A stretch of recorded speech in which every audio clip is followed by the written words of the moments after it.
ലോക ചരിത്രത്താളുകളിൽ ലോകത്തെ ഇന്നുവരെ നടന്ന ഏറ്റവും വലിയ ലോകസഞ്ചാരി ഇബ്നു ബത്തൂത്ത അവരുടെ റിഹില എന്ന ഗ്രന്ഥത്തിൽ പെരിയ കുത്തുബ പള്ളി എന്ന പേരിൽ അറിയപ്പെടുന്ന കായൽ പട്ടണത്തുള്ള 1000 കൽ മണ്ഡപമാണ് നാം ഈ കാണുന്നത്.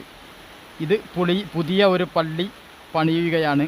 ഇതിൻ്റെ തൊട്ട് ബാക്കിലായി ആ നീല കളറിൽ കാണുന്നതാണ് ഈ പള്ളി. ഇതിൻ്റെ ഉള്ളിലേക്കാണ് നമ്മൾ പ്രവേശിക്കുന്നത്. ഇത്രയും വലിയ മനോഹരമായ ഒരുപാട് കരിങ്കൽ കാലുകൊണ്ട് നിർമ്മിച്ച ഈ പള്ളി വർഷങ്ങളുടെ പഴക്കമുണ്ടെന്ന് ആ പള്ളിയിൽ തന്നെ എഴുതി വച്ചിട്ടുണ്ട്. ഏകദേശം 1000 വർഷത്തിലധികം പഴക്കമുള്ള ഈ പള്ളി നമുക്ക് ഏത് സമയത്തും പോയാലും ഇപ്പോഴും സന്ദർശിക്കാവുന്നതാണ്. ഈ പള്ളിയുടെ തൊട്ടടുത്തായി നാം ഫസ്റ്റ് കാണിച്ച വീഡിയോയിൽ കാണുന്ന ഒരു പള്ളി ഇതിൻ്റെ കാലപ്പഴക്കം കൊണ്ട് അവിടുത്തെ നാട്ടുകാർ പുതുക്കി പണിയുകയാണ്. ഈ പള്ളിയുടെ ഉള്ളിൽ നമുക്ക് വന്നു കഴിഞ്ഞാൽ ഇന്നും നിസ്കരിക്കാവുന്നതും അതുപോലെ തന്നെ ഇതിൽ ഇന്നും നിസ്കാരം നടക്കുന്നതും നമുക്ക് കാണാവുന്നതാണ്. ഇത്രയും വലിയ ഒരു പള്ളി ഇബ്നു ബത്തൂത്തയുടെ ചരിത്രത്തിൽ ഇടം നേടിയ പള്ളി നമ്മുടെ ഇന്ത്യയിലാണ് എന്നത് അത്ഭുത സത്യമാണ്. നമുക്കും ഇവിടെ എത്താൻ വളരെ സിമ്പിളായി എത്താവുന്നതാണ്. ഇത്തരം വീഡിയോകളാണ് നമ്മൾ നിങ്ങളിലേക്ക് എത്തിക്കുന്നത്. അതിന് ഈ മുകളിൽ കാണുന്ന സഫർ റൂട്ട് എന്ന നിങ്ങൾ യൂട്യൂബിൽ പോയി അടിച്ചു കഴിഞ്ഞാൽ ഇവിടേക്ക് എത്താനുള്ള ഫുൾ ഡീറ്റെയിലും നമ്മൾ അതിൽ തരുന്നതാണ്. ആകെ 300 രൂപയുണ്ടെങ്കിൽ കേരളത്തിൽ നിന്നും ഇവിടെ വന്ന് തിരിച്ച് കേരളത്തിലെത്താവുന്നതും ആണ്.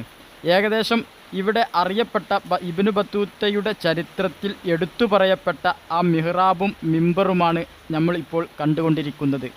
ഇൻഷാ അല്ലാഹ് തുടർന്നും ഇതുപോലുള്ള ഒരുപാട് വീഡിയോ നമ്മൾ നിങ്ങളിലേക്ക് എത്തിക്കുവാൻ ഉദ്ദേശിക്കുന്നു. അതുകൊണ്ട് നിങ്ങൾ നമ്മളിലേക്ക് ചെയ്യേണ്ട ഒരു ഹെൽപ്പ്, നിങ്ങളുടെ വിലപ്പെട്ട ഒരു അവകാശമാണ് നമ്മൾ സബ്സ്ക്രൈബ് ചെയ്ത് വെക്കുക എന്നുള്ളത്.